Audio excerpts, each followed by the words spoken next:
Hello guys, आप सभी का आपके अपने यूट्यूब चैनल पर स्वागत है। आज हम आप सभी के लिए फिर से एक न्यू वीडियो लेके आ गए हैं। आपकी सभी लोगों की डिमांड के अनुसार हमने जो पिछली वीडियो थी उसमें आपने कमेंट किया था कि इसकी नेक्स्ट वीडियो भी लेके आएँ कि कैसे स्किल टेस्ट होगा आपका बायक का, फिटर का, वेल्डर का और मशीनिस्ट का आपका कैसे स्किल टेस्ट होता है। ठीक है, तो गाइज इसमें सिंपल होता है आपका, यानी क्वालिफाई करना होता है आपको। इजी आप आता है आपका जो स्किल टेस्ट है, वो ज़्यादा कठिन नहीं आता है। ठीक है, तो आपको जैसे कोई भी आपको कोई जॉब दे देगा बनाने के लिए, आपको वो जॉब को बनानी होती है। ठीक है, इससे पहले हमने आपको एक फिटिंग जॉब दिखाई थी, उसी तरह आज हम आपके लिए एक सेकंड जॉब है, मतलब सेकंड अपनी जॉब आज इस एक जॉब है उसके बारे में हम डिस्कस करने वाले हैं। तो ये जॉब है हमारी, इसके बारे में आज हम डिस्कस करने वाले हैं कि इस जॉब को बनाने के लिए हमें क्या क्या प्रक्रिया में कौन कौन से ऑपरेशन करने होंगे। ठीक है, तो ये हमारी कोई जॉब है, ये कितनी है, ये हमारी है 50, ये हमारी कितनी है, तो ये इसकी पूरी माप हो जाएगी यहाँ से लेके यहाँ तक। कितनी है ये 30 और देखो 10 और 20, 30 हो गई। 30 और 20 50, 58 की है। ये कितने की है, 58 की इसकी ये भुजा है। ठीक है, इसी तरह ये नापोगे तो कितनी की आएगी, ये भी आपकी आएगी 58 के लगभग ही आएगी। ठीक है, 58 से थोड़ी बहुत बड़ी भी आ सकती है। तो ये देखो ये कितनी होगी, 27.4 और 27.4, तो ये होगी आपकी कितनी हो गई, ये होगी आपकी 54। ठीक है, 54 हो गई ना, ये 54 हो गई। 54 प्लस 18 ये जोड़ लो, 54 और 18 कितनी हो गई, ये 12 एक असल 6 और एक 7 72। तो ये भुजा कितने की है, 72 की है। ठीक है, तो मैं पूरी भुजा निकालने बताया हूँ। इसमें हमें यहाँ से लेके यहाँ तक मान दे रखा है। ठीक है, यहाँ से लेके यहाँ तक दे रखा है, यहाँ से लेके यहाँ तक दे रखा है। सबसे पहले आपको क्या करना है, जो आपको ड्राइंग दी हुई होती है उसके बारे में एकदम समझना है कि इसको हम बनाएं कैसे। ठीक है, उसको अपने दिमाग में बनाने की प्रैक्टिस करना है कि आप इस जॉब को कैसे बना सकते हो। ठीक है, और यहाँ से लेके यहाँ तक की दूरी हमारे 42 दे रखा है। ठीक है, टोटल 72 है, 72 में से 42 गया तो कितना हो जाएगा, 0.3। ठीक है, तो ये यहाँ तक कितनी हो जाएगी, ये हमारी 15 है। कितनी, यहाँ से लेके यहाँ तक हमारी कितनी हो जाएगी, 15 है। ठीक है, यहाँ तक सभी लोगों को कोई दिक्कत नहीं होगी। ये मैंने आपको जो आपकी ड्राइंग है उसके बारे में एक्सप्लेन किया है कि आप उसको कैसे खोल के बना सकते हो। ठीक है, अब नेक्स्ट चलते हैं। तो यहाँ तक सभी लोगों को क्लियर हो गया होगा।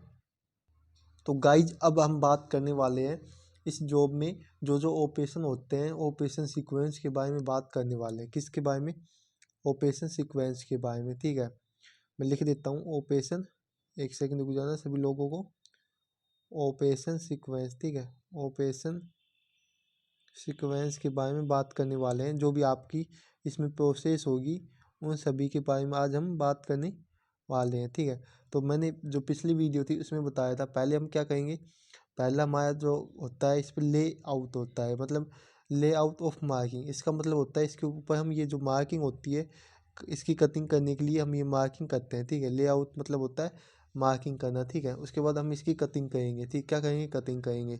कटिंग करने के बाद थर्ड नंबर पर हम क्या करेंगे, इसकी चेकिंग करेंगे। जो इसके 19 डिग्री, देखो ये कौन है ना आपके, देख एक सेकंड, जो ये कौन है ना, ये कौन, इनमें से आपको 4 भुजा होती है, 1 2 3 4, इनमें से आपको 2 भुजा को क्या करना है, समकोण कर लेना है। ठीक है, और उसके बाद आपको किससे चेकिंग करनी है, चेकिंग आप चेकिंग होती है वो आप सम यानी तय स्क्वायर से कर सकते हो। किससे, तय स्क्वायर से इसकी चेकिंग कर सकते हो। ठीक है, उसके बाद फाइलिंग, फाइलिंग के लिए फाइल होती है।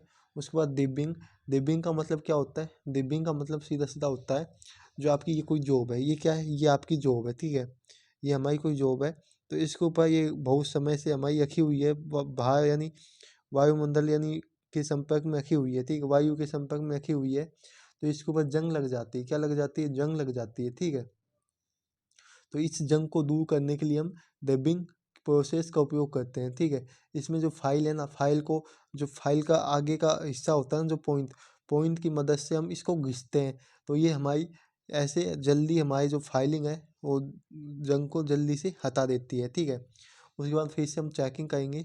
उसके बाद यूज ऑफ मार्किंग मीडिया, जो इसमें जो भी मार्किंग होगी उसके लिए हम मार्किंग मीडिया का यूज करेंगे। ठीक है, मार्किंग मीडिया में आप किसका यूज कर सकते हो, तो मार्किंग मीडिया में आप विशेषली या तो पर्शियन ब्लू का उपयोग कर सकते हो। किसका? पर्शियन ब्लू का, ठीक है, पर्शियन ब्लू का उपयोग कर सकते हो। ये है ना, ये जल्दी सूख जाता है। ये क्या होता है? ये जल्दी सूख जाता है, ठीक है। इसको हम थोत्ता क्या कहते हैं? इसको नीला थोत्ते के नाम से भी जानते हैं, नीला थोत्ते के नाम से भी जानते हैं, ठीक है। ये जल्दी सूखता नहीं है, क्या है? सूखता नहीं है, ठीक है, ये जल्दी सूखता नहीं है। और उसके बाद हम चौक का भी उपयोग कर सकते हैं मार्किंग मीडिया में। किसका? चौक का भी। मार्किंग मीडिया के बारे में बताया मैं, ना कि मार्किंग के बारे में। मार्किंग मीडिया में आप चौक का उपयोग कर सकते हो और कॉपर सल्फेट का भी उपयोग कर सकते हो। लेकिन कॉपर सल्फेट का कभी भी आप उपयोग करो तो उसमें ध्यान रखना है कि वो जहरीला होता है, तो आपको नंगे हाथों से उसको नहीं रखना है, या तो आपके पास दस्ताने होने चाहिए जब आप उसको यूज कर सकते हो, ठीक है। अब यहाँ तक सभी लोगों को समझ में आ गया होगा। अगला पॉइंट आपका क्या हो जाएगा? पंचिंग हो जाएगा। पंचिंग क्या होता है? पंचिंग हो जाएगा अगला पॉइंट, पंचिंग, ठीक है। पंचिंग अगला पॉइंट होता है। पंचिंग में क्या होगा? पंचिंग में आप जो जॉब है उसके ऊपर पंचिंग करते हो। जो आपकी मार्किंग आपने जो की है उसको पक्का करने के लिए आप पंचिंग करोगे, ठीक है। जैसे कि हमने ये ऐसे ऐसे मार्किंग कर ली है, ठीक है, जॉब के ऊपर, तो अब इसको पक्का करने के लिए हम जो पंचिंग करते हैं ना, उसी को हम क्या कहते हैं? पंचिंग कहते हैं। तो पंचिंग कैसे होती है? पंचिंग आपके पंच द्वारा होती है। ये पंच आपके तीन प्रकार के होते हैं। एक पीक पंच होता है, एक डॉट पंच होता है, एक कौन सा होता है? एक आपका सेंटर पंच होता है, ठीक है। गाइस जो मैं आपको बता रहा हूँ ना, यही आपकी ओएल यानी जो आपका मौखिक टेस्ट होगा वहाँ पे स्किल टेस्ट में, वहाँ पे यही क्वेश्चन पूछे जाते हैं जो मैं आपको एक्सप्लेन करके बता रहा हूँ कि डबिंग किसे कहते हैं, चेकिंग किसे कहते हैं, मार्किंग मीरा कौन कौन सी होती है, ये सभी आपसे पूछे जाते हैं, ठीक है। जैसे कि पंचिंग कैसी कौन कौन से होते हैं, तो पंच मैंने बताया आपके तीन होते हैं, सेंटर पंच, पीक पंच और डॉट पंच।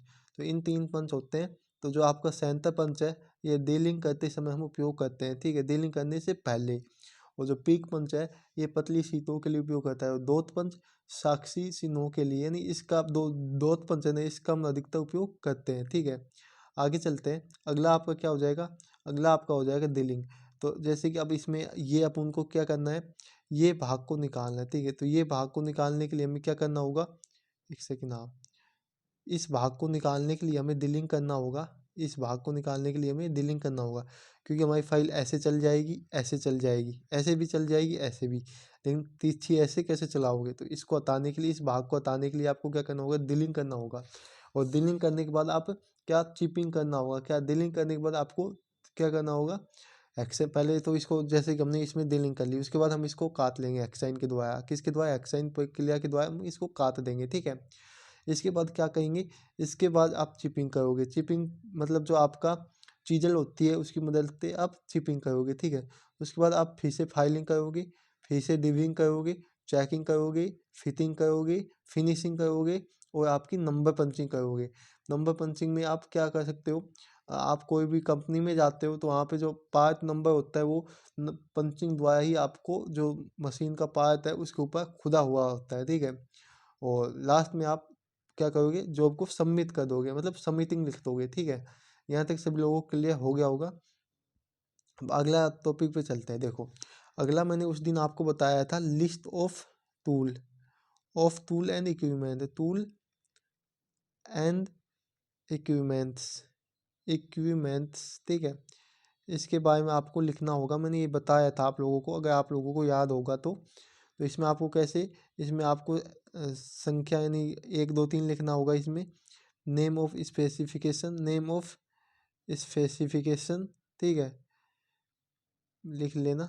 और लास्ट का आपका था क्वांटिटी, क्या था? क्वांटिटी, ठीक है। तो जैसे कि मैं चलता हूँ, तो पहले हम लिखेंगे क्या? पहले आप इसमें किसका यूज करोगे? हेक्सा फेम का, हेक्सा फेम का यूज करोगे, ठीक है। आप लिख भी सकते हो। वैसे हम इन इन सभी की पीडीएफ हमारे जो व्हाट्सअप ग्रुप है उसमें डाल देंगे। व्हाट्सअप ग्रुप का लिंक आपको डिस्क्रिप्शन में मिल जाएगा, ठीक है। Hexa fame type fix type है, ठीक है। और इसका साइज आपको याद करते हुए चलना है, 300 mm हो जाएगा। और हम इसमें क्वांटिटी कितनी लिखेंगे? 1 लिखेंगे, क्वांटिटी 1 लिखेंगे, ठीक है। सेकंड आपका क्या हो जाएगा? हेक्सा ब्लेड, क्या है? वो तो हेक्सा फेम थी। हेक्सा फेम और हेक्सा ब्लेड में अंतर होता है, ठीक है, याद रख के चलना है। Hexa blade, hexa blade fixable, क्या लिखना है? फिक्सेबल लिखना है आपको, फिक्सेबल हैंड और इसका आपको साइज लिख देना है। तो आगे चलते हैं, इसका साइज आपको कितना है, इसका साइज जो ब्लेड का साइज होता है तो ये 300 गुना 12.5 गुना 0.63 mm होता है, ठीक है। तो क्वांटिटी 1 लिखोगे, ठीक है। उसके बाद थर्ड नंबर पे आप बेंच वाइज लिखोगे, क्या, बेंच वाइज, ठीक है। बेंच वाइज इसका साइज लिखना है 150 mm। और उसके बाद आप क्या लिखोगे, 4 नंबर पे आप लिखोगे स्टील, क्या, स्टील वूल लिखोगे, ठीक है, स्टील वूल लिखोगे। इसका भी साइज लिखना है आपको कितना, 300 mm, ठीक है। 5 नंबर पे आपको लिखना है, क्या लिखना है, flat flat file bastard double cut, flat file bastard double cut, ठीक है, bastard double cut, double cut 300 mm। इसका साइज लिखता है ना कितना है, और इसमें क्वांटिटी भी लिखता है ना कि आपने कितने कितने यूज किए हैं, ठीक है। जो भी टूल है, जितने टूल भी आप उपयोग करोगे उसी हिसाब से आपको क्वांटिटी में लिखना है, ठीक है। आगे चलते हैं, उसके बाद आपको वर्नियर कैलिपर का भी यूज करना पड़ेगा इसमें, इसकी लंबाई नापने के लिए वर्नियर कैलिपर। इसका साइज 200 mm होता है, 300 में भी मिलता है। उसके बाद हाइट गेज, हाइट गेज से आप क्या करोगे, मार्किंग करते हो, हाइट गेज से मार्किंग करते हो, हाइट गेज। इसका साइज भी लिख देना है, इसका साइज 300 mm है, जैसे मैंने लिख दिया है। उसके बाद आपका क्या हो जाएगा, एंगल प्लेट। तो एंगल प्लेट का भी साइज लिखते हुए चलना है, एंगल प्लेट। एंगल प्लेट का साइज कितना होता है, 100 गुना 150 गुना 200 गुना 25 mm, ठीक है। उसके बाद आपको बॉल पिन हैमर लिखना है, जो हैमर का आप उपयोग करोगे उसी हैमर के बारे में लिखना है, बॉल पिन हैमर, ठीक है। और इसका वजन लिख देना है, इसमें साइज नहीं होता, इसका वजन होता है 250 ग्राम, ठीक है। उसके बाद आपको डॉट पंच लिखना है, डॉट पंच, क्या, डॉट पंच, ठीक है। ये होता है 16, इसका एंगल होता है, 100 mm इसका साइज होता है, ठीक है, याद रखना है। अगला है दिल, अगला क्या है आपका, उसके बाद आपका दिल मशीन पिल्लर टाइप, दिल मशीन पिल्लर टाइप, ठीक है। और ये हो जाएगा इसका जो यानी डायमीटर है वो 20 mm होता है, कितना, 20 mm होता है, ठीक है। वो दिल दीप्त हो जाएगा, इसका डायमीटर कितना होता है, दिल 23 नहीं, दिल 23 का डायमीटर होता है 10 mm, या आप कितने भी यूज कर सकते हो, लेकिन हम इसमें 10 mm के यूज करेंगे, ठीक है। उसके बाद आप क्या, उसके बाद दिल दीप्त, दिल दीप्त का उपयोग, जो दिल है उसको निकालने के लिए उपयोग किया जाता है, ठीक है। उसके बाद आपका क्या है, दिल चक विद की, दिल चक विद की, ठीक है, चक विद की, विद की थीटा 3 mm, ठीक है। उसके बाद आपका क्या हो जाएगा, मशीन वाइज, क्या होएगा, machine wise, machine wise 150 mm, क्या, 150 mm, ठीक है। उसके बाद आपको क्या लिखना है, उसके बाद आपको लिखना है सरफेस प्लेट, क्या लिखना है, surface plate, SUR face plate, surface plate. इसका साइज लिख देना है 910 गुना 890 गुना 25 mm, ठीक है। यहाँ तक सभी लोग के लिए। आगे चलते हैं, अब लिखना है आपको ताई स्क्वायर, क्या नहीं, ताई स्क्वायर लिख लिया, अब लिखा है स्क्वायर फाइल, स्क्वायर फाइल लिखना है आपको, ठीक है। उसके बाद आपको लिखना है flat file bastard, flat file smooth file double cut. उसके बाद अगला है प्रोतक्ता हेड, क्या है, प्रोतक्ता हेड होता है जिसकी मदद से हम एंगल नापते हैं, हेड जिसकी मदद से एंगल नापते हैं, तो 0 से 180 और 300 mm, ठीक है। यहाँ तक सभी लोगों के लिए हो गया होगा। तो गाइस लास्ट में आपको लिखना रहता है, क्या, सावधानियाँ, लास्ट में आपको सावधानियाँ लिखना रहता है। तो मैं सावधानियों में भी आपको बता दूंगा कि आपको क्या क्या लिखना है। तो सावधानियों में सबसे पहले आप लिख सकते हो कि मार्किंग टेबल पर ही मार्किंग करें, मार्किंग टेबल पर पंचिंग ना करें। जो आपकी सरफेस प्लेट है या मार्किंग टेबल है उसके ऊपर हमें कभी भी पंचिंग नहीं करनी चाहिए, हमेशा उसके ऊपर मार्किंग करनी चाहिए, ठीक है। क्योंकि आपको पता है जो सरफेस प्लेट है वो कास्ट आयरन की बनती है, वो कास्ट आयरन एक भंगुर धातु होती है, अगर वो जल्दी टूट जाती है, ठीक है। पहले ये हो जाएगा। सेकंड लिखना है मापक जो आपकी यानी मापक यंत्र हैं को उसको कटिंग टूल के साथ मिलाकर ना रखें, यानी उसको कटिंग टूलों के साथ मिला के नहीं रखना चाहिए। ठीक है, यहाँ तक सभी लोग क्लियर हो गया होगा। थर्ड नंबर पे लिख सकते हो, जो आपका वॉइस है उसको अधिक टाइट नहीं करना चाहिए, वॉइस को अधिक टाइट नहीं करना चाहिए। ठीक है, उसके बाद अगला लिख सकते हो, जो फाइल है उसको बिना हैंडल के यूज नहीं करना चाहिए। अगला लिख सकते हो आप, जो आपकी फाइल या छेनी है या चीजल है उसको मशरूम हेड हो तो उसका उपयोग नहीं करना चाहिए। ठीक है, तो गाइज आज हमने आपको डिटेल में बायक के स्किल टेस्ट के बारे में बता दिया है। ठीक है, तो मैं आपको एक और न्यूज़ दे देता हूँ कि जो आपका रिजल्ट है BARC का, जो आपकी ITI तेज है उनका बहुत ही जल्द आने वाला है। तो उनका 15 तारीख से पहले पहले रिजल्ट आ जाएगा। ठीक है, तो सभी लोगों को टेंशन नहीं लेना है और अपने जो स्किल टेस्ट है उसके ऊपर फोकस देना है, ताकि आपको जो स्किल टेस्ट में दिक्कत ना आ सके। ठीक है, तो मेरा तो ये कहना है कि आप एक बार जो आपका वर्कशॉप है वहाँ पे चले जाओ और वहाँ पे एक एक प्रोसेस देख लो कि आप कैसे कैसे उस प्रोसेस को कर सकते हो। ठीक है, तो गाइज आज की वीडियो में इतना ही। अगर आप लोगों को वीडियो अच्छी लगी है तो वीडियो को लाइक शेयर एंड सब्सक्राइब करना। मिलेंगे नेक्स्ट वीडियो में। जय हिंद, जय भारत।